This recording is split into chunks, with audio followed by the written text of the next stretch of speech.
Good afternoon. Welcome to this edition of My Joepinion with your host, Joe Eberlein, reporting live from the 949 in Irvine, California. Sorry I've been absent for the last few weeks. Had to take care of some things. But hey, I'm back now, and I'm really looking forward to bringing you today's edition. I understand there are a lot of great storylines in sports right now. Kickoff for the start of the 2013 football season is only 5 weeks away, so that is really exciting right now. Ryan Braun suspended for the rest of the year after being found not guilty after testing positive for performance-enhancing drugs after the 2011 season. But my biggest thing right now, how about this 2013 NBA free agency period? This has been pretty cool. Houston, you have a problem. Or maybe not. That was a problem for the Lakers. Doesn't mean it's your problem now. It's Dwight Howard signs a 4-year deal. The max deal he could sign with a team other than the Lakers as a free agent. Tell you the truth, him and James Harden, I do believe, are going to make some magic together there.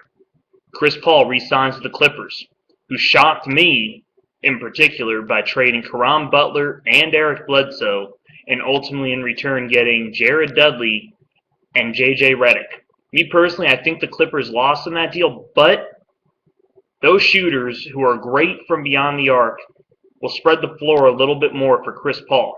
And we all know how great of an on-court facilitator Chris Paul is.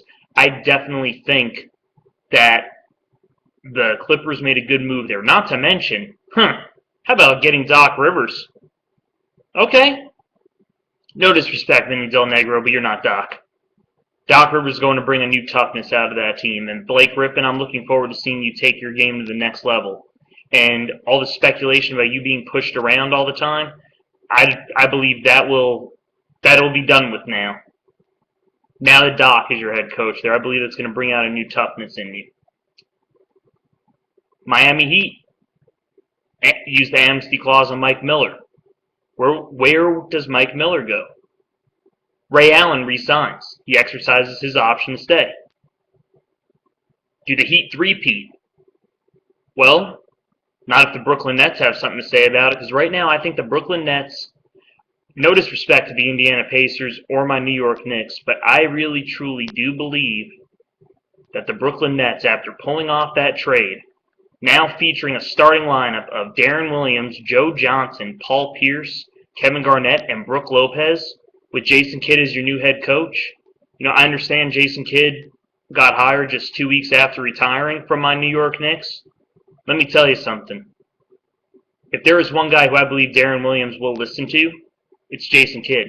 If Jason Kidd can't get the handle on him from a coaching standpoint, Kevin Garnett, who's like another coach on the floor, and not to mention Paul Pierce, in my opinion, one of the more underrated leaders in the NBA. They'll get a handle on him. Remember what they did to Big Baby at the start of the 2008 season?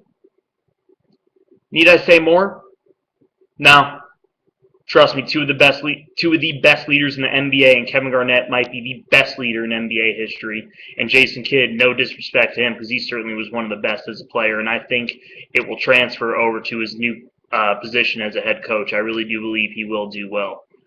But keep in mind, the Indiana Pacers, they'll be competitive and they'll be tough again. My New York Knicks,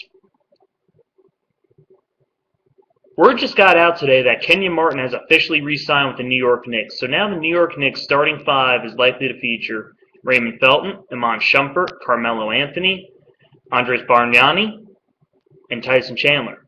And then the second unit coming off the bench, at point guard, Pablo Prigioni, who decided to stay in the NBA as opposed to going back to Spain. Then you've got the reigning six Man of the Year award winner, J.R. Smith.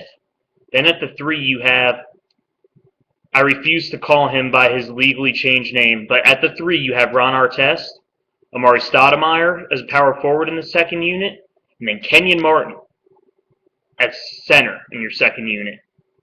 The Knicks may not be the best team, especially on paper, but that second unit may be able to go up there with any other team's second unit in the NBA.